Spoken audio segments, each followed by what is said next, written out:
morning. Good morning. What's your name and how old are you? My name is Shaquita Wilson. I'm 42 years old. Okay, good. Yeah, I just interviewed your husband. I see you was a bit emotional about, the story he was telling about your hardship and things like that. So what type of position have you guys been in? How hard has it been, like financially, and able to take care of the kids and things like that? Well, good thing about it, none of our real hardship happened while our kids were at home. Our youngest son, he's been out of the house maybe 2 years. He went into the Marines. Oh. He's 18. All our kids are grown. Thank God this didn't happen when our kids. Okay, So good. they're doing fine. It's just us. The struggle Right. is between us. you know? Right. And it's better that we're together. We have each other to lean on. Right. But it's very hard. He's very smart. Yeah. And very intuitive and very adaptable. He built us a tent, literally, out of office partitions. Oh. We have a bed in there. He made sure that if I couldn't have a house, it would at least be somewhere I can go and be out of the weather. Right. I can go out of the rain. I can go out of the cold. And So you guys live in a tent? yes, we have a Okay, tent. good. Like it's like back in a wooded area? Yes, it's actually in a wide open parking lot that nobody bothers. The city, the police, the city department know we're there. They don't bother us. They come and sit at the top of the ramp and make sure we're okay. They come down and check on us. Okay. They bring us food, clothes, Oh, okay, good. So they try to do what they can. Right.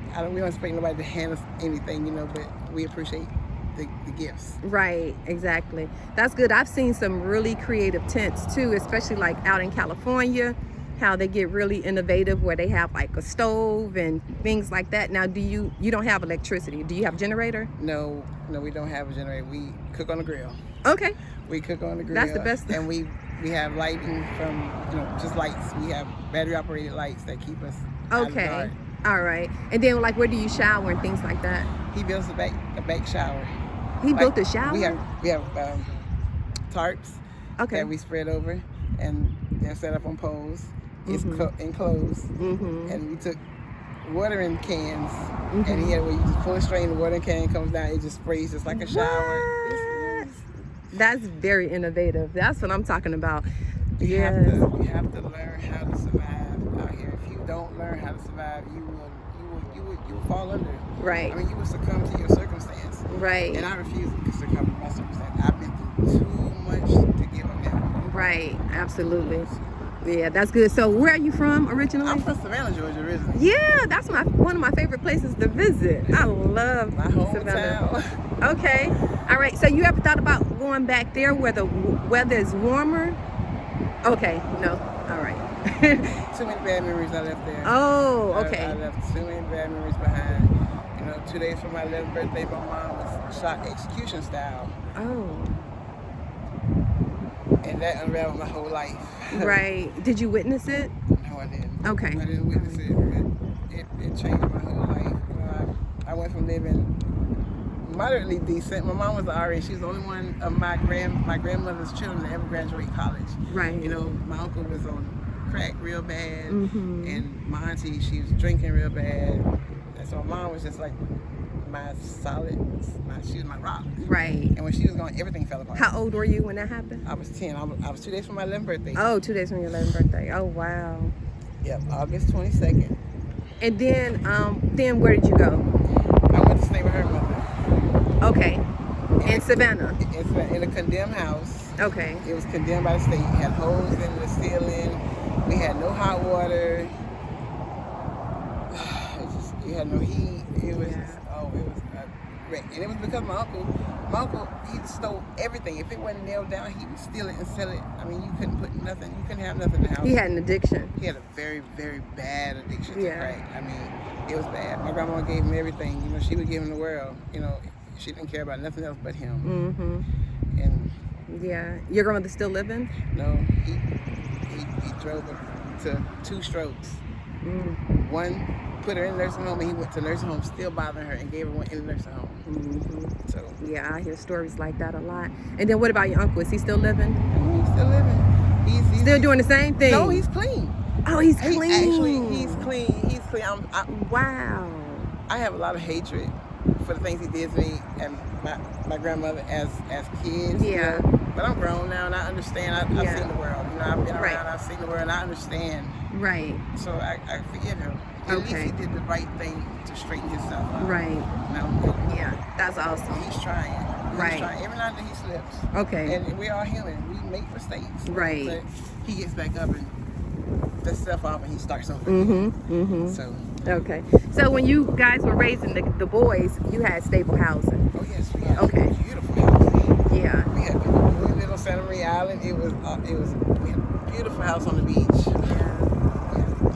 And then, so the injury that your husband succumbed to, is that the one that he sustained? Is that like some of the times when you slowly became homeless? That took us down. Yeah. From paying hospital bills, from the staying in the hospital. He was in the hospital for 8 months. He couldn't walk. Yeah. He couldn't walk. And then once he got to hospital therapy, you know, we had a nice bank account. You know, we had a nice bank account. We had nice savings. We had to cash out our 401k. We had to give up. I mean, we had to sell everything literally just to get him to walk in. Yeah. But he's walking. Yeah. He's walking. Literally, he broke his back in half. He fully half. I thought. It's a miracle. I would have gave anything. I would have gave anything I own. Anything I own just. Yeah. But I'm happy. I'm happy he's alive. I'm happy he's walking. It was a tough time. And after that, you know, he can't work. I mean, he can work, but then he won't get his. If they won't give him his worker comp settlement, and then disability won't approve his disability because they say he's not disabled, but they don't know the pain he goes through at night. They don't know how he suffers.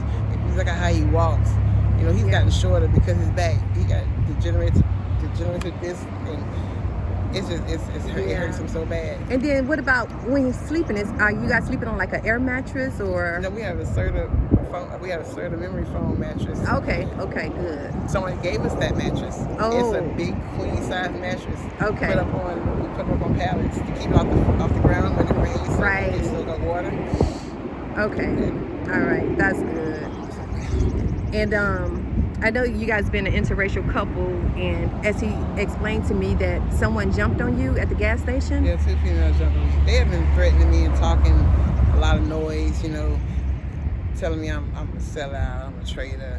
Why you with that white boy? You know, but you're not black enough to get you a black man. Yeah. But you can't handle a real black man, you know, all this stuff like that. I try not to hear it. But it got to a point when they got physical when I came out of the store because I got my face and she slapped my hand, and that was the breaking point. I was already going through it. We was already going through a lot. We had been hungry. It just been a tough day. You know, it been raining all day. It was tough to get any kind of money, to get anything to eat. It was just really a bad day for her. Right. And I launched back. I did. I launched back. You know, and that started a whole thing. Her friend came, jumped in, and they just jumped me at the store, in front of the store, and all people did was with their camera. Pulled out their cameras to watch it. Yeah. But that was good enough for me because now I got evidence that y'all saw to me. The cashier saw it all. Okay. He called the police. He told me, "Don't leave here. Do not leave here. Either you stay here." I called the police. Okay. So. And it's people that you see sometimes as you go to the gas station. It's somebody. I see them all the time. You see them all the time. All the time. I see them all the time. And they all the time got something to say to me. And that's why I try to stay away from that area. Yeah. You know, unless I have to go down there. Yeah. I try to stay in my area up here. Okay. You know, we stay to ourselves. You know, we really don't deal with a lot of people because there's so much hate. You know, you talk about that happened to me. He's had guys pull pistols on him. They pulled pistols on him.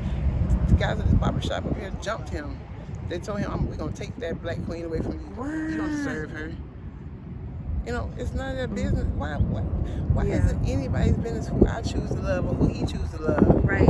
It doesn't affect nothing in your life. It doesn't take nothing away from your life. It don't give add nothing to your life. Right. You know, if you have an opinion, I get it. Everybody has an opinion. Right. But keep it to yourself. You know. Yeah. There's so much hatred out here. It's a lot.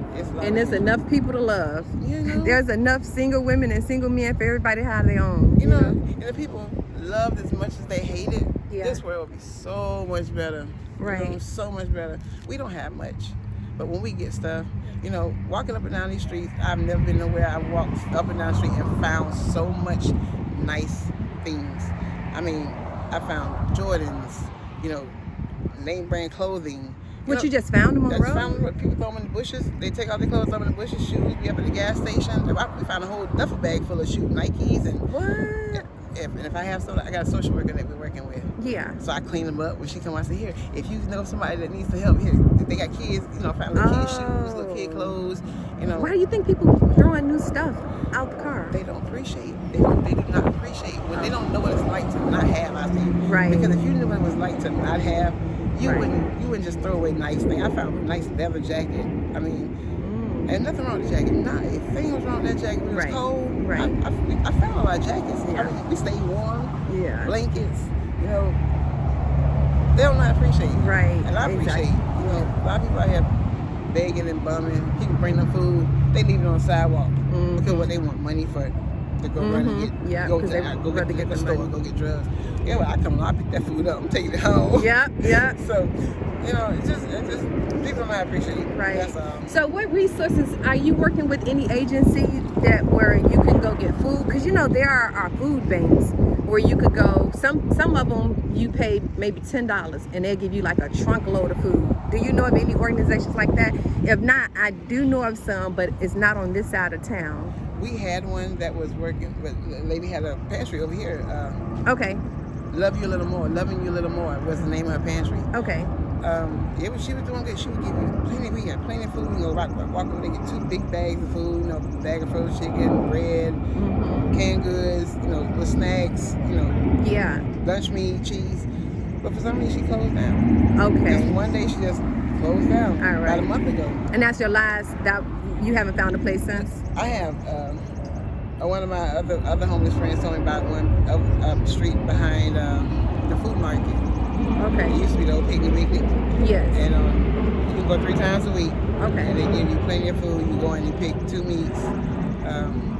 Yes, bread, vegetables and things like that. So have you been there? No, we're going Monday. Okay, good. They just told me about it yesterday. So okay, good. I wanted to help you locate some type of resources for food and anything else. And you check out like some of the local churches to see if they have like clothes drives and things like that. See, I'm gathering, since I'm new to this channel and this is not the area where I live, I'm gathering resources, you know, to be able to help people. A lot of homeless people, they don't have cars, so everything has to be like within walking distance or maybe the bus.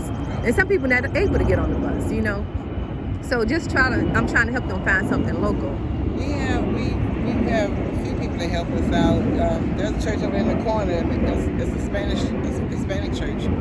They sometimes every 2 weeks they get out and they make sandwiches and ramen noodles and drinks, and they set up a tent and a table. You can come out and eat, and they put out clothes for the clothes out there. If you go to the clothes, you find something you might like. You know, they don't do that much often, but. All right.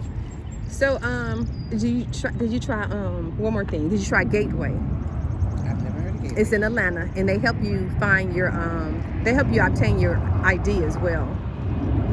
Yep, check them out. You don't have your phone, right? I do. You do? Okay, well, I want you to look them up when we finish the interview. It's called Gateway. It's in Atlanta, and they help you with a lot of resources. Okay. You have to go out there early in the morning. It may be a long line, but it'll be worth the wait. Okay. So check them out and see what resources they have available for you. Okay. All right, and don't forget that Cash App. I won't. Next time, all right? All right. All right. Thank you so much. Thank you for listening to my story. You're welcome.